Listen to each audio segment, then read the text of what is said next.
like to call the Public Safety Committee meeting on April 8th to order. All in favor?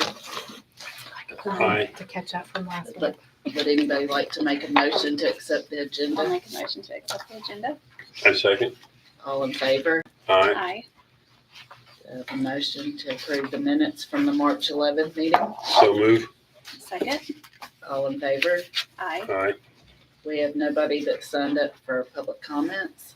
We have no ordinances and resolutions. We'll move on to other agenda items. Discussion of the 2026 budget. Well, thank you. We have a PowerPoint we're going to go through. Before we get to the PowerPoint, I just want to thank Mayor Clary and Tamara. They put a lot of time and effort into this budget. It's in its draft form right now.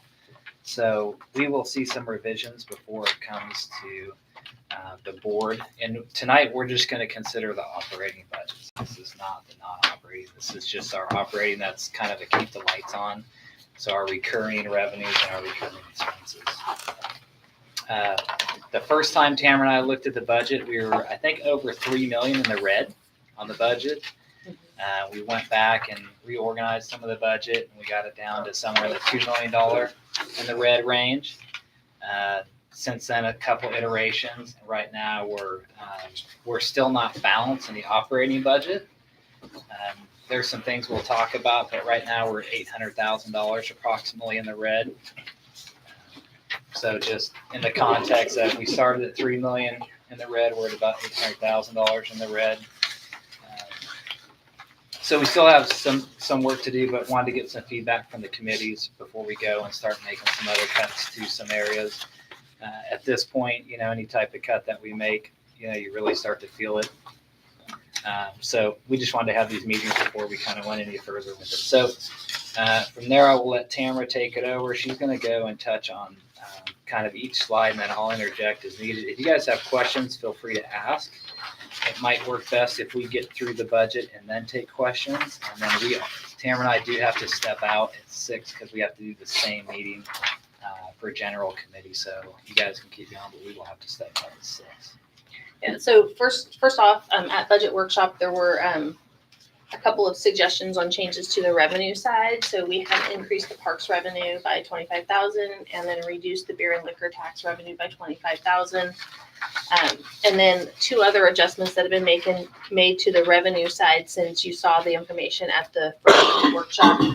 We increased some state share revenue. It's by $18,600. That is specifically tied to the amount that we get for police and fire for the supplemental pay.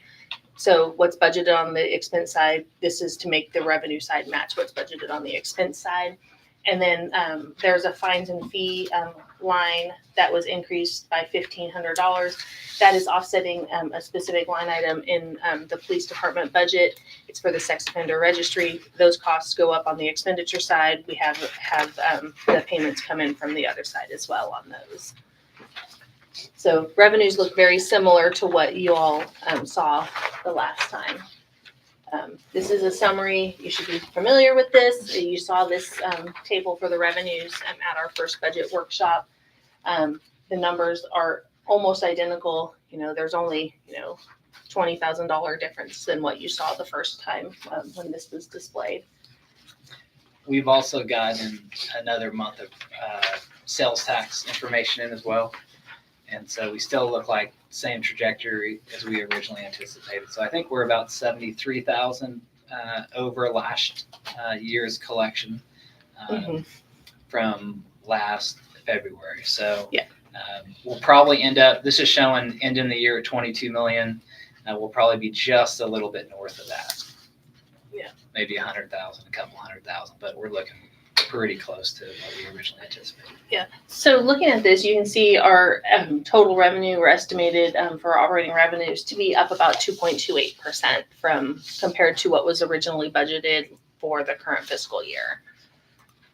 And then if we look at our revenues, again, property tax and sales tax, those are our big drivers for it. It's, almost 80% of our budget is between property tax and sales tax revenues.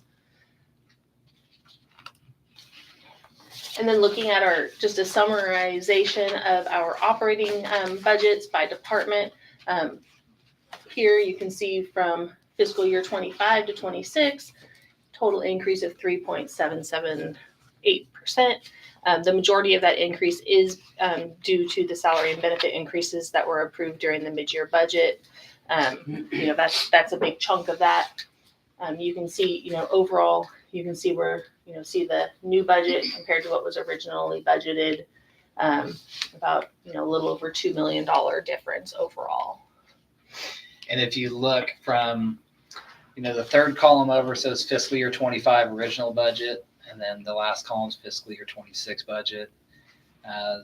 I think about $2 million of the increases between police and fire, and that's mostly salaries and benefits. All the other departments are pretty close. Disposal went up a little bit from the estimated year end, but if you look at the original budget to this year's budget, it actually reduced a little bit. And that does include the 2.5% rate increase, but brush disposal, we had budgeted that a little bit lower, so that's a little bit of a decrease. So primarily what you will see is a salaries and benefits adjustment with healthcare, COLA, the raise for police is in there. So you will see most of the difference between police and fire for those 2 years makes up the bulk of that increase for general fund operating expenditures. And then one other thing to point out, you do see kind of some ups and downs in some of the departments. You'll see with the executive department that there's a reduction. 2 of the staff have moved out of the executive department into administrative services. So you do see that bump there. And then the same correlation, if you look at codes, you see a reduction because there's a position that they're not going to be filling that is being transferred over to Parks. So Parks has an additional staff person and Codes has one less. And the pie charts will show this to you, but from a priority perspective, you see the enormous priority put on public safety with the budget, because the budgets of 19 million and 15 million are significantly more than any other budget. I think the next highest budget is trash, which is kind of non-negotiable. Yeah. So when we talk about priority, police and fire, public safety definitely get priority in this budget. So maybe this just gives a real good picture of the budget by department. This is the operating budgets. You can see, 53% of the total operating budget is for public safety. Other departments are, like Jesse mentioned, disposal is 10%, public works is about 10%, and then everybody else is significantly lower from there. And that 10% in public works, Tamara, that is paving as well. That's included in that budget, is that right? Yeah, there's some of the paving. Yeah, a little over $2 million of paving is included in that budget. And then this is just a look at the salary and benefits. So of that total, a good portion of that is salary and benefits. If you look at the salary and benefits in totality, you've got 74% of the total salary and benefits fall to public safety. Fire and police get a huge chunk of this pie for the funds allocated for salaries and benefits. And then the total operating by type, you can see salary and benefits is the biggest piece of our budget. And then our operations are all of, our electricity, all of our things that we need to do to operate our departments. Assets is a tiny little piece. Debt services, it's about 3%. And then our community contributions, these two show 0 because they're so low that they're less than 0.5% of our total overall budget in the general fund. Budget priorities, looking at this from the perspective, at the first workshop, the mayor laid out what his priorities were. Those were all shown. So talking about those again, keeping our property taxes low is a priority. So there's no rate increase? No, there's no change proposed for property tax, keeping that rate low like it currently is. Balancing our operating budget. Our budget is structurally balanced when your recurring revenues are sufficient to pay your recurring expenses. That's what Jesse meant. already talked about us needing to do a little bit more work. We're going to be having to, really look at things and determine, how we can get to that balanced budget. And then debt reduction, fiscal year 26 budget has about 2.1 million less in outstanding debt than we do in the current year budget. Which brings us to our debt overview, and this is just a pictorial of that difference. You can see the drop about 2.1 million from what was owed in the current year to what will be owed effective in fiscal year 26. And then the majority of that is principal. We have about 7% is interest on those debts. And the top part of that column graph, 776,000 and the 537, that's the interest that we're paying on our debt. Mm-hmm. But the interest that we're receiving on our funds and our investment policy exceed what we're paying out. So we're, I think, estimating around 1.3 million this year. Mhm. Is that correct? Yes. And then next year it drops to about $1 million. So we're almost double what we receive in interest and what we pay in interest. Yeah. Which is a good situation to be in. Absolutely. Other budget priorities are paving. Paving currently, as proposed, has $7.5 million proposed for paving, coming out of 2.7 out of the general fund, about $1 million out of State Street Aid, and 3.7 million out of the PIP fund. So that total, as it shows up there, is 7.5 million. This year we did about 7.7. We did about 7.4 plus 300,000 we did in the parks. So this is a slight reduction from last year, but still a very healthy paving budget compared to previous years. Absolutely. The public safety vehicles and apparatus replacement. There is a fire engine as well as the replacement of all of the hose and the hose racks for fire in the proposed budget. And then 13 replacement vehicles for PD are included in this budget. And Chief Bush have submitted for an AFG grant for the hose and the hose rack. So there's a potential that hose and hose racks will come through a grant.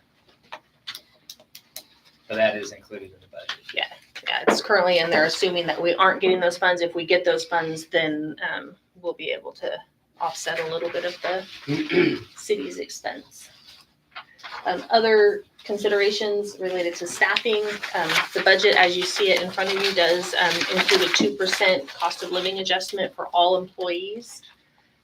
It does, like I mentioned, have the reduction of one codes position and an increase of one position for parks.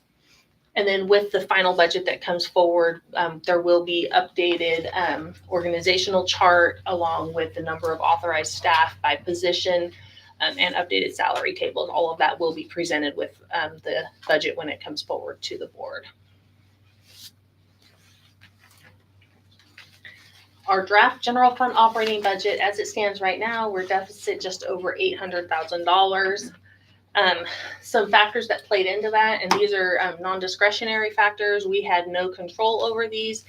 The ECC cost increased almost $200,000. That's the 911 call center, is that right? Yes. Yeah. Yep. Emergency Communications Center. Our property liability insurance is increasing about $100,000. Health benefits for employees, we're estimating a 15% increase, which equates to $600,000. And then we got notification that our TCRS, the state retirement plan, the rate increased from 14.38% of our salary and benefit, or of our salaries, to 14.64%. That equated to about an $80,000 increase. These four things are right around $1 million that were out of our control that are increasing for the fiscal year 26 budget. Go ahead. I do want to talk about the health benefits. So when we originally started the budget, we had anticipated 20%. We don't get a quote from our insurance provider until later, really close to time to adopt the budget. Preliminary estimates right now with our current provider are about a 30% increase on one of our healthcare plans. Our utilization rate is at 130%, meaning we're 30% over what we've used 30% over what we put into the pot. So I don't really see a way that we're going to be able to stay on our current plan without some significant increases. So we are exploring the state's plan because the state doesn't typically have those increases. And at this large of an increase, it's going to push us to not be competitive with the state's plan. So it is very likely that we will look at going on to the state's plan. Mr. Gallows talked to them about the increases that they see, and they have never seen an increase of double digits. So as we, last year we had a big increase. This year is another increase. It is pushing us over the point where we are, where that plan is more competitive than our plan. The state's plan, though, goes on a calendar year. Our health insurance is on a fiscal year. So if we hop onto the state's plan, we won't know what the increase will be because it will come January, where typically we will know before we adopt our budget, if we're on a fiscal year, what that increase will be.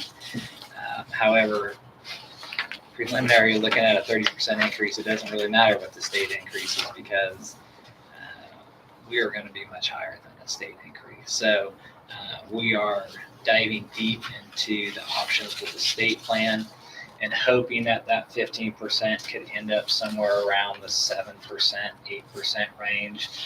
So we should see some of that number roll off. And then working with Mayor Clary, because we've heard Boma talk about health benefits this year, we're also looking at a structure where we could get on the plan. It might cost the city a little bit more, but it could be less. We've developed a preliminary structure where of all the plans that an employee can choose, there's only one that will cost an employee more. All the other plans would cost the employee less. So we're still working through that. Hopefully that's kind of a win for the city because it will be less than staying with our current healthcare plan, and a win for the employee, and that the cost for the employee will be lower than what we'd anticipate staying home. If we went with it and it reduced what we budgeted for, could we put the difference back to the employees to reduce what they pay? Well, I think the first thing is we're at a deficit of $830,000. So we're trying first to get our operating budget at least to break even. So, these four things right here, which are largely outside of our control. We don't control the ECC. We do make claims on insurance, but our insurance provider gives us those rates. Those things are over $1 million that we really don't have discretion over. So healthcare is one where we're looking at a way to maybe cut that difference in half. So if we take $300,000 off of the $600,000, that gets our deficit to about $530,000. So I think, it's up to the mayor what he wants to propose on it, but I think getting a balanced budget was one of the priorities of BOMA in our first workshop. So that would kind of be priority one to get us to a break even. Because on the non-operating side, we definitely won't break even. The non-operating side will cost us money as we go through projects. So I think first priority will be to get that to a break even. I think the ECC last year, didn't they have a pretty healthy increase? Yeah, it was about $150,000 last year. Okay, yeah. I don't remember it being. Do we pay more than other cities, or just why? It's based on call volume, if I'm not mistaken. Yeah, Call volume population. But if we paid 29% of the total budget, I think the county pays 31, Gallatin pays 20-something. And it's likely that number can come down. And they bill us quarterly. So they do a budgeted cost, and then they bill us on actuals. So the actuals typically come in 90%, 95% of what they budgeted and what we budgeted. So that number, that $200,000 increase, when it actually comes to us in a bill, maybe $100,000, maybe $150,000. But that's the number that we have to work with right now. There's actually two reasons why it come down. One is that the overall budget for the ECC might not be as high, so our 29% share would come down. But also in May or June, the ECC board, which I'm part of, we're going to look at that percentage and if it's still accurate. That percentage was set 8 or 9 years ago, and it's based on call volume population. So we probably go down a little bit in our share. Okay. And the last bulleted item, the TCR rate, that is what we pay for our pension rate. So, for every $100 that goes out, we pay right now $14.38 towards the employee's pension. That rate is going to increase to 14.64%. And while that doesn't seem like, it's only a fraction of a percent, when you're dealing with, $25 million of payroll, it ends up being, those little percentages like there, it's almost $100,000. We don't necessarily have control over that rate. That rate is determined by the market rate of return, because that money is invested in a pool. So based on the rate of return, based on how long employees are living, based on the COLA and the raises that we give employees, we'll see that number go up and down year to year. I think a couple of years ago it was 14.11, or was I it think it was- 12%? It's gone up the last couple of I years. started here as 11, almost 12. Yeah, it's been 14.38 the last 3 years. So this is the first time in 3 years that it's changed. Okay. And I think our last couple of years we've had, we're not funding based on the market rate of return. We haven't funded at 100%. We've made 100% of the payment, but based on what the market's done, how long employees have stayed here, when they're retired, because that number is estimated. So they give us an estimate. We think this is what you're going to have to pay. And we have to pay that amount. We just haven't actually met, from a mathematical standpoint, what that liability is. So that's going to increase. So that's 14.64%. That is related to the pension costs that we pay employees. So now looking specifically at our departmental budgets, the first one up is police. This first page is the salary and benefits. One comment to make on here in putting this budget together on the salary line item. PD has a significant number of vacancies, and included in here, 10 of those vacancies are assumed to only be filled for half of the year, for 6 months, as a cost-saving mechanism as part of the budget. Overall increase of 7% when looking at the salaries and benefits all combined on there.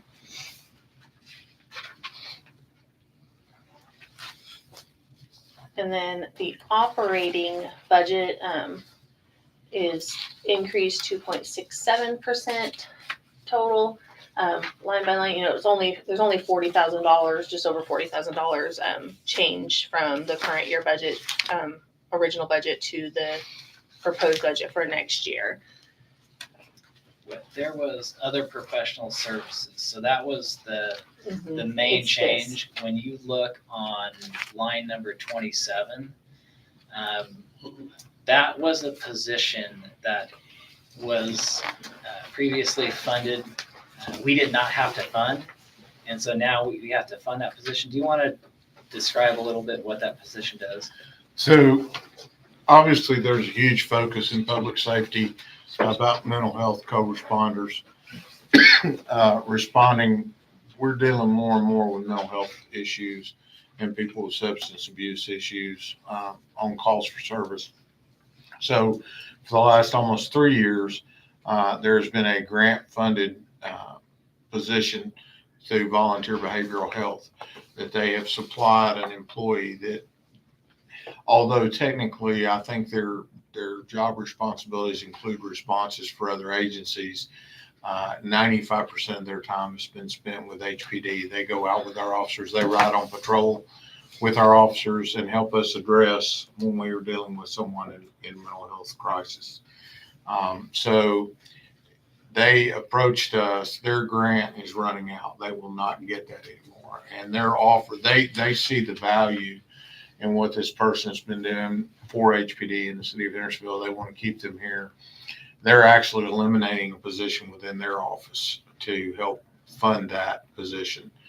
And so in order to do that, they asked for a contribution from the city to go toward that. And this person will still be a volunteer behavioral health employee, but the city will be contributing toward that. And what we've seen over the last 3 years that we've had that person on board is it's been a huge value to our officers on the street because again, like I said, more and more, that's what we continue to confront and deal with is people that are having a mental health crisis or substance abuse issues, which lead to mental health issues also. So that was our reason for requesting that in the budget to try to keep that person on board with the city of Hendersonville. And this expenditure amounts to 40% of their total operating, their cost for that employee. They're going to cover 60%. And this is an up to amount. It just can't go over that amount.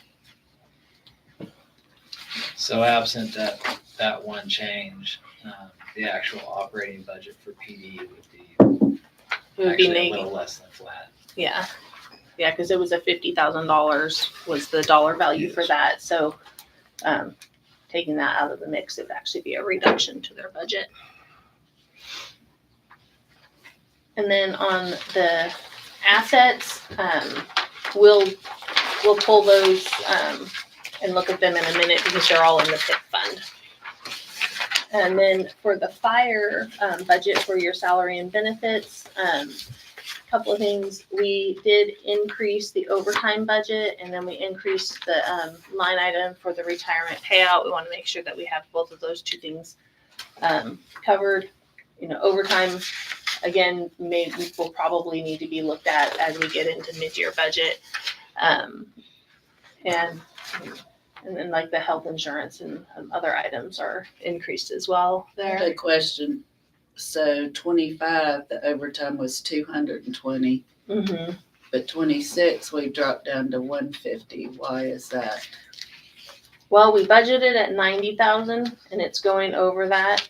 And then we increased budget comparison, knowing that we will potentially need to go back and look at that to potentially increase it at mid-year. But if there's vacancies or anything like that in the other budget, then that can offset some of that. But we don't know what that looks like until we get into the year. I mean, hopefully we don't have vacancies, but that is a potential. If there were vacancies, it would offset that. We've also, when we know that there's going to be a vacancy coming up, we've had some overlap with the budget this year in terms of hiring someone because the academy is 6 months apart.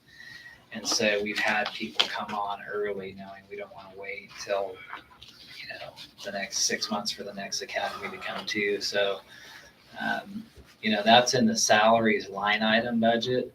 So hopefully that gets people on board quicker as well.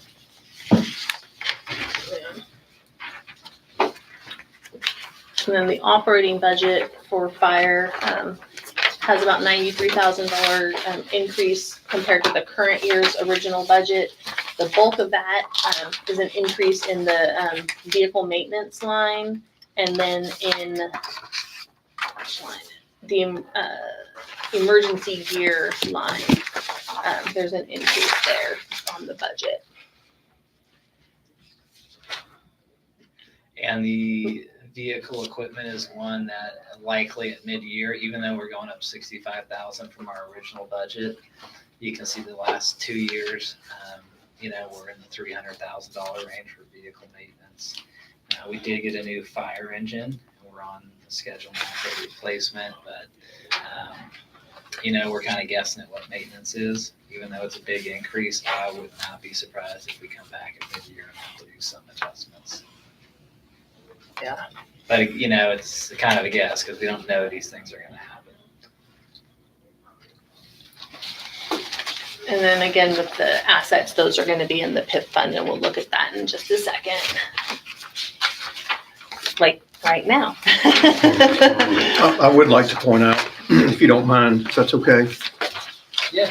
So like when you look at fuel, based on the fact of how we've changed our response plans, we look like we're going to save dramatically in fuel, which would potentially year to year help with maintenance as well.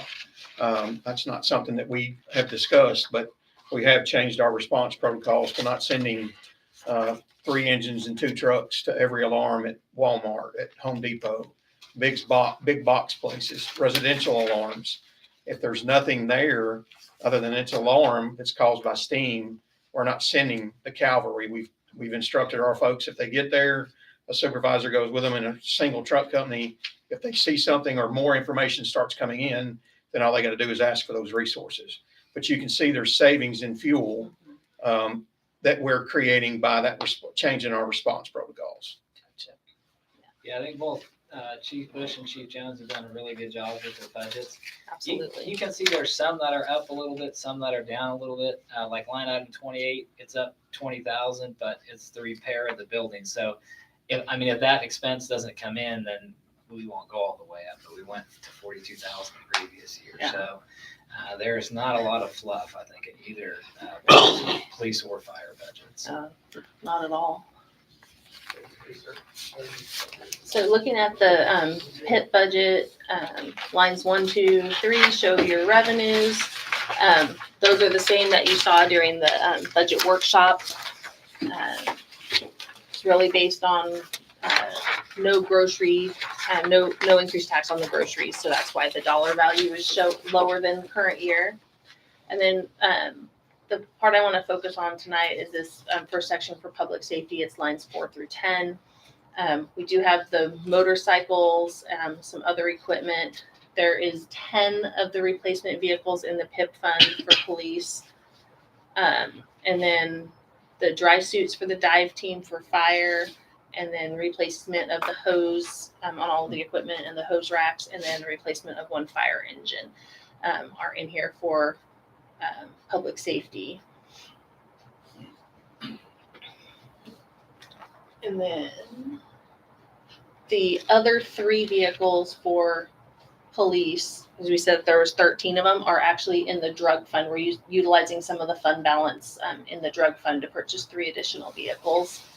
Other than that, the drug fund is very status quo compared, year over year. That one doesn't really change a whole lot. If you would go back one slide too, there's, with the number of replacement vehicles for PD, we did a resolution for fleet management, and at that point we were predicting about 20 vehicles a year for PD. We don't have people to put in the vehicles right now, so this number has been scaled back from 20 to 7.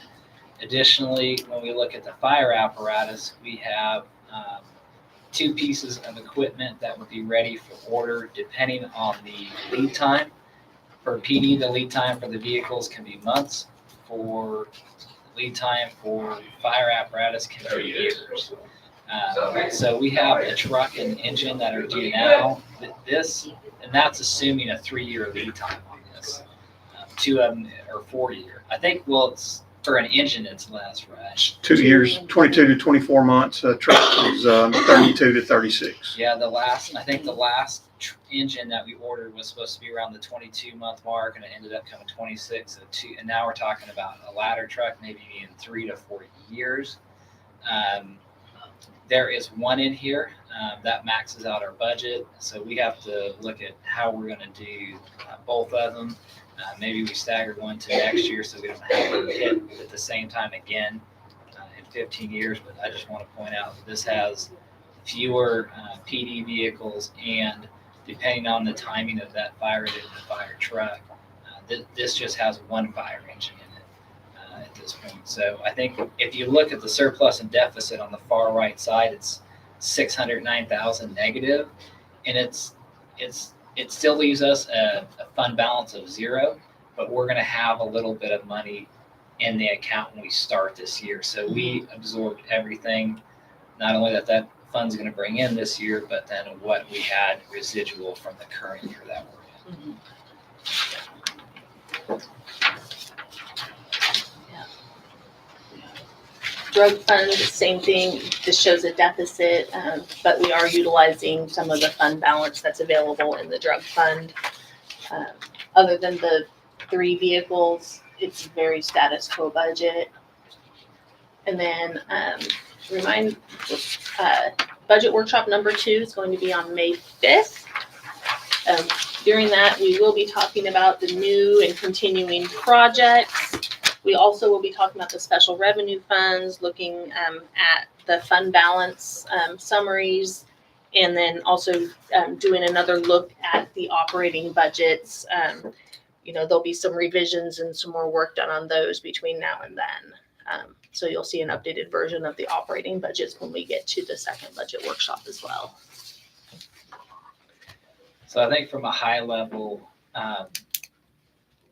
there may be a little bit of room in public safety budgets if we don't deviate from what we've previously done, but there's not much. I mean, we could say, okay, let's take $5,000 out of meals or something, but we're not talking about the difference of, getting us to $500,000 or $600,000. So Yeah. I don't know that we're going to come back and tweak these budgets much. Anything that we do at this point is going to be a real impact to operations, but we're going to continue to look through these things and see if there's anything that we can refine, but I don't anticipate a lot of change as far as reducing these public safety budgets, No, if at all. no, they're very tight budgets already.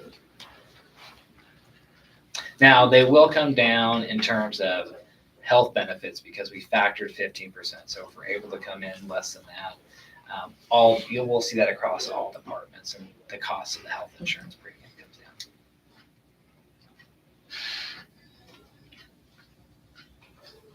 Any other questions? I do not. I'll make a motion. Make a motion to adjourn. A second. All in favor? Aye. You can respond to it. You can. This is making headlines Yeah. on social media. This is not us. You see the uniforms are different. I don't know who those Yeah. people are. I mean, I don't know. Check Hendersonville, North Carolina. It's not them. So I don't know somebody where they got that